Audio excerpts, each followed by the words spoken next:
ओम शांति। मैं doctor Santosh Kumar Upadhyay, neuro physiotherapist from extra care physiotherapy centre Lucknow.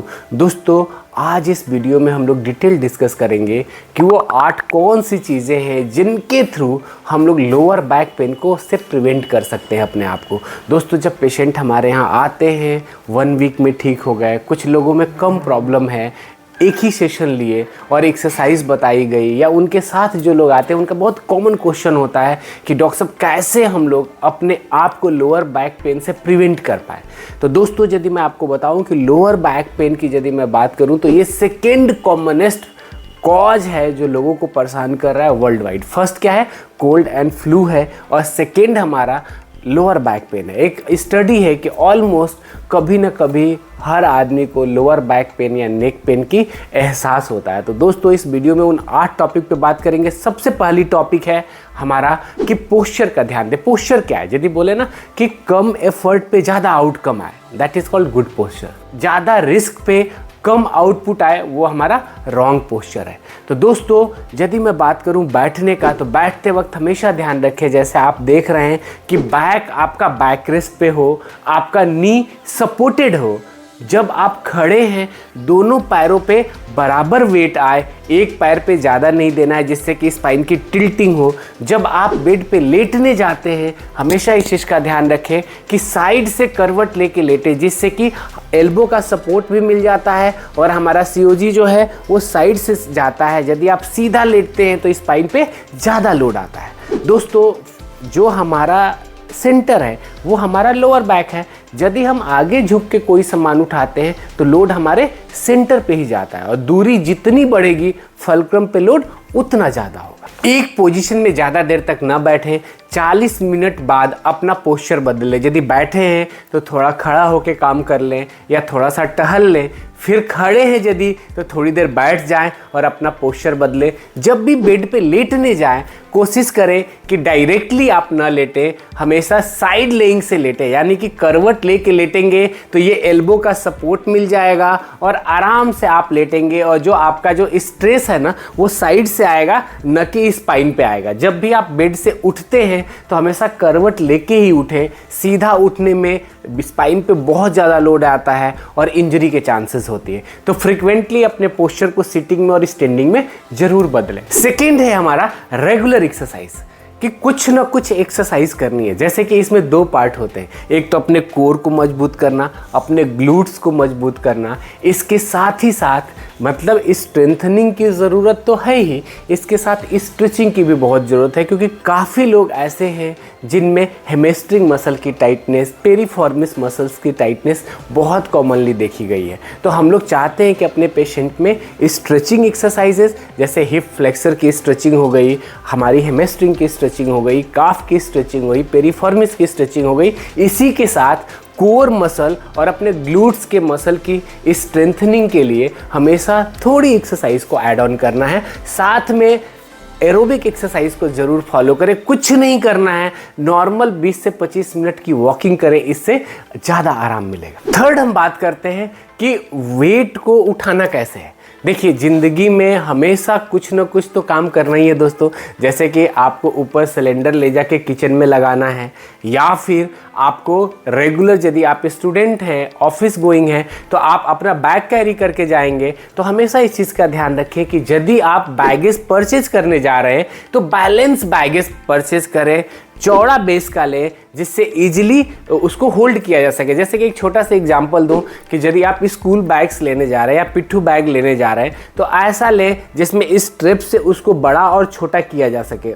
अक्सर सब में रहता है, इस चीज़ का ध्यान रखें। जब आप हैंगिंग करें तो दोनों कंधों पे उसको हैंग करके चलने की कोशिश करें, कंपेयर टू एक साइड लेने का। यदि कोई सामान आप नीचे से उठा रहे हैं तो अपने बैक को न झुकाएं, अपने पैरों की जो मांसपेशियां मजबूत है उसके थ्रू झुक के वेट को लिफ्टिंग करें। इन छोटी छोटी चीज़ों का ध्यान रखना आपको। नेक्स्ट, अपने वेट को मैनेज करें। दोस्तों, यदि हम एक सीधी सी बात करें कि कोई भी व्यक्ति का वेट ज़्यादा है, सपोज दैट यदि उनके थोरेक्स का वेट ज़्यादा है, हाथों का वेट ज़्यादा है, और वो आगे झुक के कोई सामान उठा रहे हैं, तो क्या होगा? जैसे कि मान लीजिए एक एग्जाम्पल, मैं बैठा हूँ और आगे झुक के कोई सामान उठाया, यदि मैं यहाँ से 1 kg उठा रहा हूँ तो इस 1 kg का वेट जो है हमारे कमर पे जाते जाते ज़्यादा हो जाएगा, क्योंकि हमारा फल्क्रम लोअर बैक है। ऐसे तो हम उठा नहीं रहे, हम यहाँ से लेके तो पीछे ही आ रहे हैं, तो हमारे कमर पे वेट ज़्यादा आएगा, हमारे बॉडी वेट का बहुत बड़ा इम्पैक्ट पड़ता है। अभी मैं आपको बताऊं कि सिटिंग में यदि हम पूरे टाइम बैठे हैं तो हमारे डिस्क पे लोड आ रहा है, हमारे फेसिड जॉइंट पे लोड आ रहा है, हमारी मांसपेशियों पे लोड आ रहा है। तो यदि कोई 70 kg का है तो उसके डिस्क पे कम लोड आएगा, यदि कोई 110 kg का है तो उसमें बहुत ज़्यादा वेट आएगा। तो हमारा वेट बॉडी का मैनेज करना बहुत ज़रूरी है। नेक्स्ट, अपने स्ट्रेस को मैनेज करें। जैसे मैंने बोला, वॉकिंग करें, एक्सरसाइज करें, अपने स्ट्रेस को मैनेज करें। यदि किसी भी तरह का वर्किंग क्राइटेरिया आपका स्ट्रेसफुल है, लोग कहते हैं कि डॉक्टर साहब स्ट्रेस से इस लोअर बैक पेन का क्या लेना देना। दोस्तों, डायरेक्टली रिलेशंस है, क्योंकि जब हम स्ट्रेस में रहते हैं तो हमारी मसल क्या हो जाती है, टाइट हो जाती है, और जब मसल टाइट होगी तो उसकी फ्लेक्सिबिलिटी पुअर हो जाएगी, और जब भी हम स्ट्रेसफुल कंडीशंस में काम करेंगे तो हमारे लोअर बैक पेन मसल में इंजरी होने के चांसेस रहेगा, डिस्क में प्रॉब्लम होने का चांसेस रहेगा। तो ऐसे कंडीशन में इस स्ट्रेस से बचे और एक्सरसाइज करें, जिससे कि ये स्ट्रेस से आई हुई टाइटनेस मसल्स की मैनेज हो सके। दोस्तों, नेक्स्ट है ईटिंग में क्या ध्यान रखें।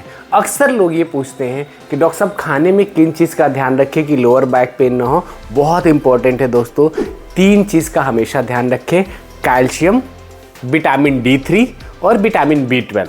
तो विटामिन D3 के लिए ऑलरेडी मैंने एक वीडियो बना रखा है, विटामिन B12 के लिए ऑलरेडी एक वीडियो बना रखा है, जिसका लिंक डिस्क्रिप्शन में दिया हुआ है, जाके देख सकते हैं। इन तीनों चीज़ों को अपने डाइट में ज़रूर शुमार करें। दोस्तों, नेक्स्ट और बहुत ही इम्पॉर्टेंट कि अपने को स्मोकिंग से दूरी बनाएं, निकोटीन से दूरी बनाएं। ये कई सारे रिसर्च पेपर दिखा चुके हैं कि यदि आप स्मोकिंग करते हैं, किसी भी तरह का निकोटीन का सेवन कर रहे हैं, अल्कोहल ज़्यादा ले रहे हैं, ऐसे लोगों में डिस्क का डिजनरेशन ज़्यादा होता है compare to non smoking person. तो यदि आपको इससे प्रिवेंट करना है, स्मोकिंग को छोड़ना होगा। दोस्तों, नेक्स्ट और लास्ट कुछ चीज़ों का ध्यान रखना है, जैसे कि हाई हील शूज़ नहीं पहनना है, बिकॉज जब हम हील हाई कर देते हैं तो हमारा लॉर्डोटिक एरिया पे प्रेशर ज़्यादा आ जाता है, यानी कि कमर के एरिया पे प्रेशर